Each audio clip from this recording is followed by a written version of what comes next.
A형, B형 간염 바이러스에서 간염에 걸리거나 간암세포가 침투를 하거나 혹은 또 간독성이 있는 약물이나 음식, 술 등을 먹는다면 간세포가 손상을 받을 수가 있으나, 이런 이유가 아님에도 간세포가 자꾸 깨지면서 간 수치가 올라간다면요, 여러분 너무 막막해 하지 마시고 이렇게 하시면 됩니다.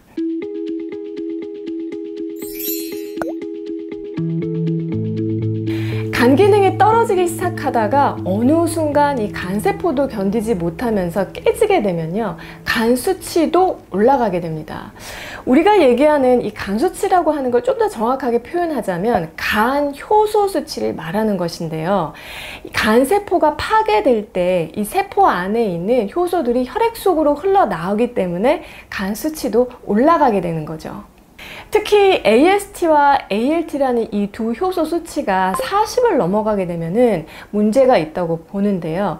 ALT는 주로 간에만 있지만 AST는 간 외에도 뭐 심장, 신장, 뇌, 근육 두루두루 있기 때문에 정확한 진단을 위해서는 물론 이 두 가지 효소 외에도 감마 GTP, 뭐 ALP, 빌리루빈, 알부민, 프로틴, 그리고 간 초음파 같은 다양한 검사들을 참조하게 됩니다.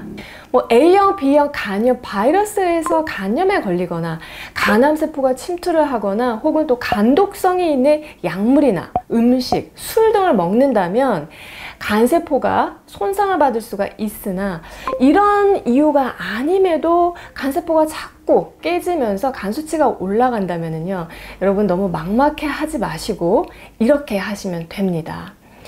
모든 병은 원인을 잘 알아야 빨리 바로잡을 수가 있잖아요. 여러분이 간에 대해서 이것만 잘 이해하셔도요, 간을 회복하는데 많은 도움을 받을 수가 있는데요. 간은 저장기관이라는 거, 이걸 꼭 기억해 두세요.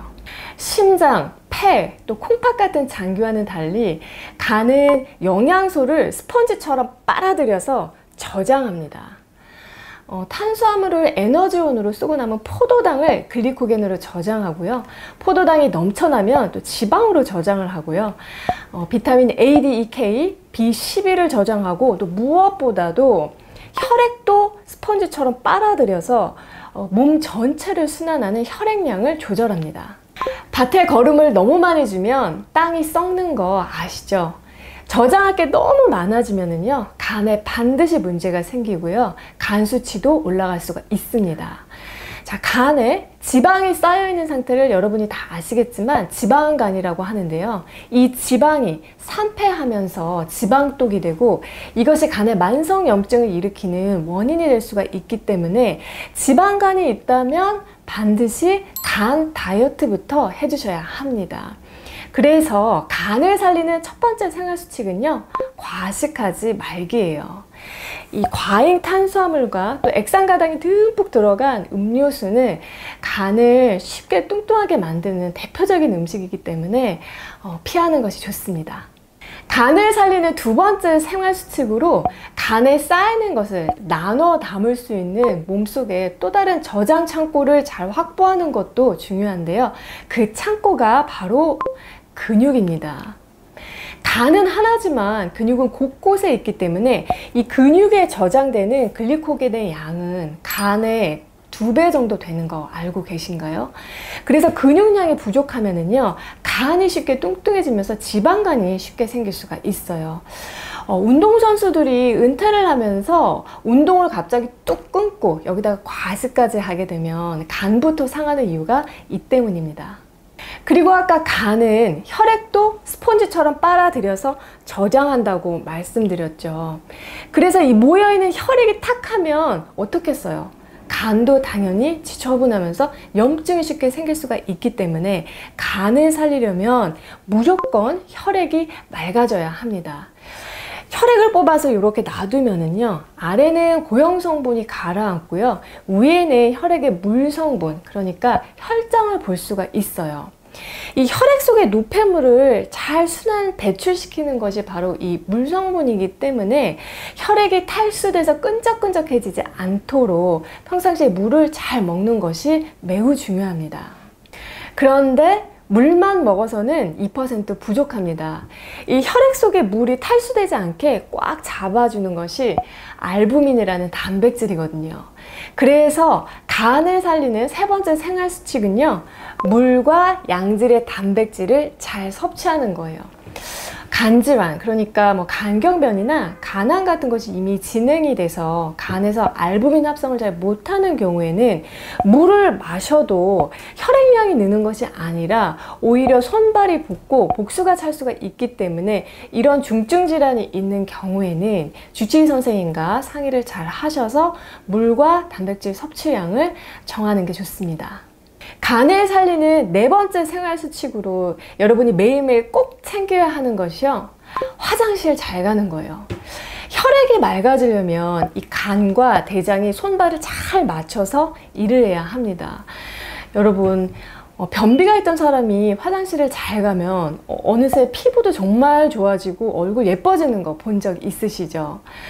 이 장내에 좋은 유익균이 부족하거나 장 근육이 무력해서 장 운동성이 떨어지게 되면 배에 쉽게 가스가 차고 또 대변도 들쑥날쑥하게 되는데요. 이렇게 해서 장 안에 부패가스가 쌓이면 이것이 혈액 속으로 유입되면서 혈액의 신선도가 급격하게 떨어지기 때문에 장 건강을 챙기는 것도 매우 중요합니다. 마지막으로 위에서 말씀드린 네 가지도 중요하지만 간을 정말 찌들게 하고 간에 자꾸 염증을 생기게 하는 가장 나쁜 생활 습관은요, 여러분, 과로하는 거예요. 적당한 일은 좋지만 일이 아니라 노동을 할 때, 그리고 운동은 건강에 좋지만 뭐 고강도 운동으로 몸을 막 혹사시킬 때, 그리고 막 이렇게 막 씩씩거리면서 화를 낼 때, 이 모든 순간에 있어서 간에는 큰 피로감과 후유증이 남게 됩니다. 왜냐하면 이러한 상황에서 산소를 마시면 이 산소가 산화되면서 원자폭탄만큼 공격성이 강한 활성산소로 쉽게 변하기 때문이에요. 활성산소는요, 간세포를 직접적으로 공격해서 간 손상과 또 염증을 일으키기 때문에 최대한 피하는 것이 좋습니다. 간이 제대로 쉬는 법에 대해서는 따로 또 다른 영상에서 한번 말씀 나눠보도록 할게요. 오늘 내용을 다시 한번 정리하면, 간으로 유입되는 과잉 칼로리를 차단하고 혈액을 맑게 하고 간을 잘 쉬게 하기 위해서 간을 살리는 생활 수칙으로 첫 번째는 과식하지 말고, 두 번째는 근육을 확보하고, 세 번째는 물과 양질의 단백질을 섭취하고, 네 번째는 건강한 변을 보고, 다섯 번째는 과로하지 말기를 말씀드렸습니다. 자, 다음 시간에는 이를 도와주는 구체적인 음식들을 제가 콕 집어 드릴게요. 여러분, 오늘 내용이 도움이 되셨나요? 오늘도 으라차차 정나래와 함께 힘나는 하루 되시고요. 저는 다음에 또 뵐게요.